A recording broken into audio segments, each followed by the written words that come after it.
Centro Teatro Oprimido, a nossa ideia básica é desenvolver programas de formação de multiplicadores, né? Nós trabalhamos com uma metodologia criada pelo teatrólogo Augusto Boal. Então, o Boal, quando foi esse processo inteiro de sistematizar o teatro oprimido, ele está buscando o quê? Buscando formas de que o oprimido possa se expressar e dizer o que ele pensa da vida dele, mas não só o que ele pensa como uma maneira de constatar a realidade, mas indo além, né? Uma maneira de ver o que você pensa sobre a realidade, mas como você pode transformar essa realidade. Então, quer dizer, nossa relação com a educação também, historicamente, é muito forte, né? O Boal, quando voltou ao Brasil, ele voltou a um convite do professor Darcy Ribeiro e foi trabalhar dentro dos Centros Integrados de Educação Pública, os CIEPs. Fazendo o quê? Formando pessoas para aprenderem a trabalhar com esse método e para que essas pessoas multiplicassem, né? Multiplicassem dentro das escolas, mas também fora da escola. Agora nós temos um outro projeto que nós começamos há menos tempo, está ainda no começo, que é o Teatro Oprimido na Educação.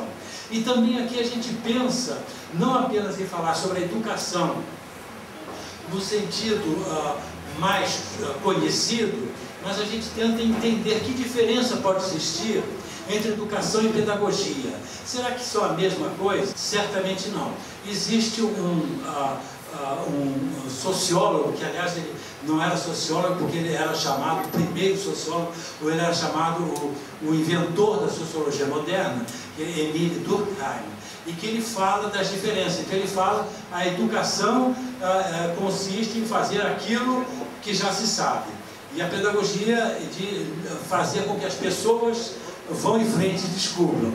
Educar vem do latim, educare, e educare significa, em latim, conduzir. A ideia de educar é dizer, existem coisas que a gente precisa educar assim, porque elas já estão prontas, e assim mesmo são verdades inquestionáveis e inquestionáveis, e elas têm que saber. Mas a pedagogia é colocar o jovem ou qualquer outra pessoa com as condições de que ela siga o seu próprio caminho. Eu sempre cito um poeta espanhol que eu amo, e que ele disse uma frase muito bonita, um poema, ele falou assim, o caminho não existe, o caminho que eu faço é o caminhante ao caminhar. Agora, onde é que está o caminhante? O caminhante está aqui, e daqui ele vai abrir o caminho, né? Então, o caminhante, ele chegou até aqui, quem foi que o trouxe? Foi a educação. Agora, daqui para diante, ele vai abrir o caminho, quem é que vai ajudá-lo? É a pedagogia.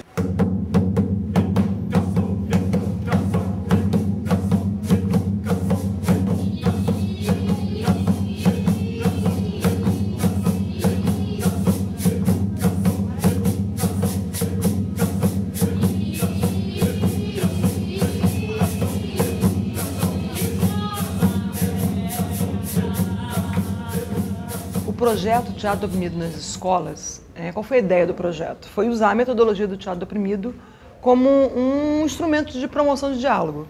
Então a gente trabalhou com 7 municípios do estado do Rio de Janeiro e municípios bastante empobrecidos. Foram Duque de Caxias, Belfor Roxo, Mesquita, Nova Iguaçu, Queimados, São Gonçalo e Niterói. Então a gente foi nesses 7 municípios e capacitou pessoas. Que pessoas? Professores, diretores e oficineiros da escola aberta, ou funcionários, gente da comunidade, gente que tivesse interesse em fazer oficina. A gente capacitou essas pessoas na metodologia do teatro oprimido e elas depois foram responsáveis por repassar essa metodologia para outras pessoas. O Boal sempre diz uma coisa muito interessante, a gente só aprende realmente quando a gente é capaz de ensinar. Para mim foi enriquecedor, né? Porque até mesmo as oficinas, vários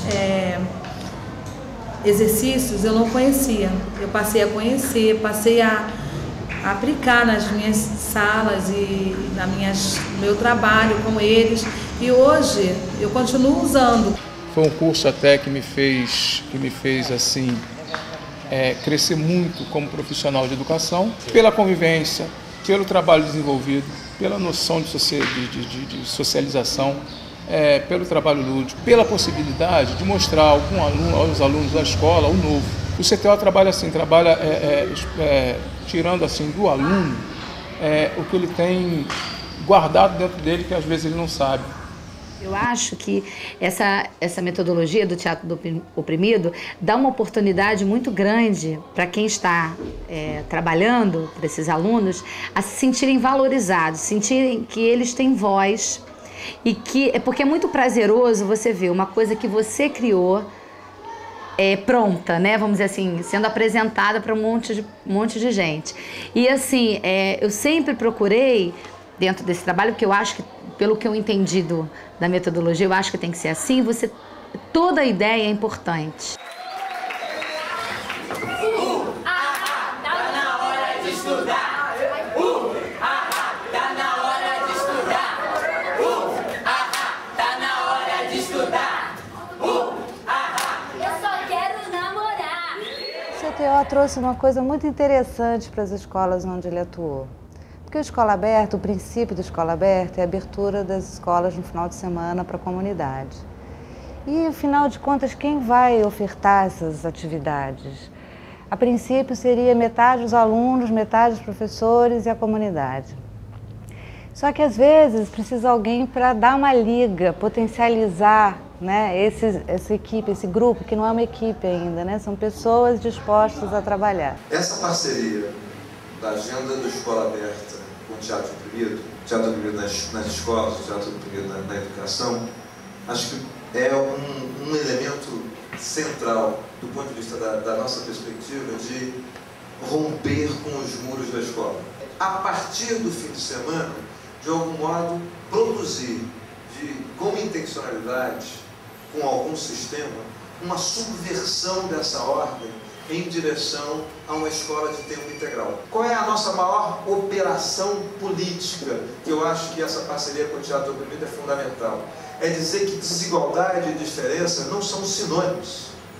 E ao contrário, que para reduzir desigualdade eu preciso reconhecer e valorizar diferenças. Produzir uma pedagogia, eu diria mais, uma pedagogia política, onde a escola se abre a essas diferenças, se abre a esses saberes, se abre a esses valores e diz o seguinte: é possível um outro campo de aprendizagem, onde com essas trocas nós saímos desse isolamento, saímos dessa certa arrogância do saber constituído e dizemos que produzir saber é produzir cidadania. Nesse programa que a gente faz na escola, a gente está tentando abrir a escola para ela própria, né? Para que o aluno seja ouvido, para que o professor também seja ouvido, para a comunidade seja ouvido, mas também um link, na verdade, uma ligação com a comunidade em geral. Então, nesse processo, esses multiplicadores foram responsáveis pela criação, eles foram 60 multiplicadores. Eles criaram 20 grupos de teatro do oprimido, 20 grupos que montaram cenas de teatro fórum, que montaram 22 cenas de teatro fórum, porque 2 grupos montaram 2 cenas. E o que é teatro fórum, né? Teatro fórum é uma cena, uma peça simples, curta, em que a gente apresenta um problema, uma questão que aquele grupo está querendo levantar. Aquele grupo tem uma questão, tem uma pergunta a fazer para as pessoas. E ele faz essa pergunta em forma de espetáculo, e essa pergunta ela deve ser respondida pelo espectador, pelo quem está assistindo, que vai entrar em cena e substituir o personagem que a gente denomina de oprimido da ação, ou protagonista, que é o que faz a pergunta, para tentar arrumar alternativas de solução diferentes para aquele mesmo problema. Boa tarde. Professora, você é professora nova, né? Sou. Está gostando da nossa escola? Ah, eu tô adorando. Na verdade, eu já conheço um pouco da comunidade, né? Porque eu sempre morei aqui por perto da escola. Inclusive, eu tô morando aqui numa rua atrás da escola. Tá ótimo pra mim. Tudo bem, professora, mas diga que você veio. Bom, na verdade, eu não sei se você lembra, eu trouxe aqui na semana passada um projeto que fala sobre cultura negra, para a senhora dar uma olhadinha, para ver se seria possível fazer aqui na escola. Ai, projeto! Ih, professora, tem tanta coisa, realmente não tive tempo. Esse projeto fala sobre a consciência negra, sobre despertar nos nossos alunos o interesse por eles mesmos e trabalhar com a sua autoestima. Ah, não. Ajudar os professores. Ih, eu não tenho tempo. Você vai ver que eu estou muito ocupada. Mobilize os professores da nossa escola para esse trabalho. Ó, você pode ver, tem muito serviço aqui para mim realizar. Meus professores também trabalham muito, tem muito trabalho para ser realizado. Vai ser bem possível de fazer. Mas se você quiser tentar, só isso. Aqui no final fala sobre uma feijoada que nós gostaríamos de servir para a comunidade. Feijoada? Isso. Então, a única coisa que a escola pode oferecer é o rabo. O rabo do porco. O rabo do porco. Olha só. Aqui estão as palavrinhas que a senhora vai falar agora na abertura do nosso projeto. Ó, só isso? Essa coisinha aqui? Isso. Ah, não, pode deixar. Eu apresento o projeto, sem problema. Não, a senhora me desculpa, mas quem preparou o projeto fui eu. E eu vou apresentar o projeto junto com os meus alunos, do jeito que eu sei. Calma, tá tudo aqui. Você não ensaiou, tá tudo certo. Corrigir. Não tem hora. Eu, como diretora da escola, eu vou apresentar o projeto. Não, olha só. Quando eu procurei a escola, a única coisa que eu consegui foi o apoio moral e o rabo do povo. Agora, eu apresento o meu projeto. Meu amor, existe uma escolinha. Qual é o nomezinho? Carla, é mesmo. Existe uma escolinha lá na Cochechena. Está precisando de uma professora exatamente com o seu perfil. Tá querendo ir pra lá, meu amor?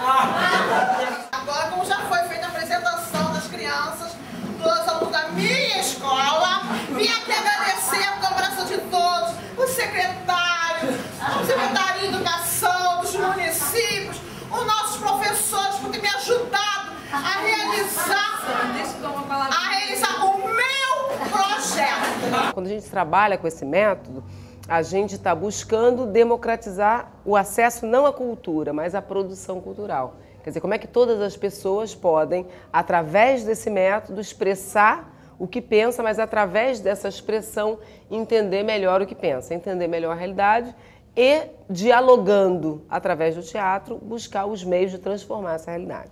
Então, o nosso processo é, você encena a realidade, olha para ela encenada, então você tem a chance de vê-la ampliada e, diante do que você vê, você então propõe as suas alternativas, né? E aproveitar também, diretora, para a gente agradecer aos alunos o esforço, claro, né? A toda a equipe que às vezes fica desmotivada. Mas é claro que toda a equipe é motivada, é incentivada para isso. É um apoio, é claro. Com certeza. Pois bem, diretora, as suas falas estão aqui, tá bom? Tá tudo bem, não pode deixar, só esse pedacinho? Pode deixar que eu apresento, não tem problema. Não, senhora. De jeito algum, quem vai apresentar sou eu que ralei sozinho. Senhora diretora, antes de eu ir para a Constantina, eu queria dizer à senhora que esse projeto, ele foi feito em 3 cópias. Uma eu já enviei para a Secretaria de Educação. Estou aqui na plateia com 3 convidados que, antes de eu lhe mostrar o projeto, aprovaram a minha ideia e estão incluídos aqui no tema do dia. E após a sua primeira e única palavra, a senhora sabe que a comunidade fala mais alto. Nem sei. O apoio da minha diretora, é claro. Claro que eu tenho, e meu apoio moral, como é que fica nesse negócio? Eu apresento o projeto. A senhora fica com a sua escola, que eu vou apresentar o meu projeto na rua, na praça pública. Então, nessa ideia, a gente construiu espetáculos sobre violência doméstica, espetáculos sobre preconceito dentro da escola, como racismo, por exemplo, espetáculos sobre abuso de poder dentro da escola, professor abusando do poder em cima do aluno, ou abuso da direção em cima do professor, né? Questões entre alunos, a questão da família, a influência da família na escola, como é que a família influencia na educação dessa criança. Como que vocês querem entrar numa faculdade, passar num concurso público? Assim vocês não vão ter um futuro. Vão fazer o quê? Vamos recomeçar a aula? Vamos lá, gente. não começar nada. Não tô te entendendo, Rafael. Tá entendendo sim, deixa de ser não idiota. estou te entendendo. Você vacilou. Você viu o que você fez? X9 morre cedo. Desde quando que pobre tem chance? Eu tenho chance, mãe. Pobre não tem chance. Chega! Além dos espetáculos, a gente também fez... A gente não, os multiplicadores, são eles que fazem, né? A gente só faz o pontapé inicial. Os multiplicadores, eles criaram, junto com as crianças e os jovens, foram... Se não me engano, foram 19 músicas originais, músicas criadas por eles, não é música que existe, são músicas originais, e quase 300 peças artísticas, entre pinturas, esculturas, instalações, poesias, coisas escritas, né? Eles criaram peças que a gente botou em exposição. A palavra estética que foi pela primeira vez usado por um senhor alemão chamado Alexander Baumgarten. Ele usou a palavra estética para dizer que a estética é uma forma de relacionamento com os sentidos e o mundo, não é? Então ele inventou uma teoria do pensamento sensível. Ele diz que existe o pensamento que nós conhecemos com palavras. As palavras são símbolos de coisas, mas não são a coisa. Então o pensamento racional, simbólico, não pode ser dissociado do pensamento sensível, que é uma forma de pensar. E essa forma de pensar a gente chama arte. Com certeza, a coisa mais interessante que eu achei que foi que ele mostrar uma nova ideia através da nossa ideia, entendeu? Lá no dia ele mostrou tal, mas ele pegou as bandeiras, ele falou assim, ó, desenha a bandeira do Brasil. Tá bom, vamos lá desenhando. Então, aí ele falou assim, o que isso significa pra vocês? Aí, pô, todo mundo falando de patriotismo, que não sei o quê, que o Brasil é um país muito lindo, muito rico em natureza, fauna, flora. E ele falou assim, então desenha o Brasil do jeito que vocês acham. Aí todo mundo parou. O Brasil não é tudo isso que a gente está pensando. Tem inflação, FMI, o Brasil está sofrendo problema de economia. A bandeira do Brasil, o que significa? O verde são a fauna brasileira, entendeu? É o verde do Brasil, são as florestas e tal. O azul é o nosso céu, entendeu? E o amarelo são as nossas riquezas naturais, tanto naturais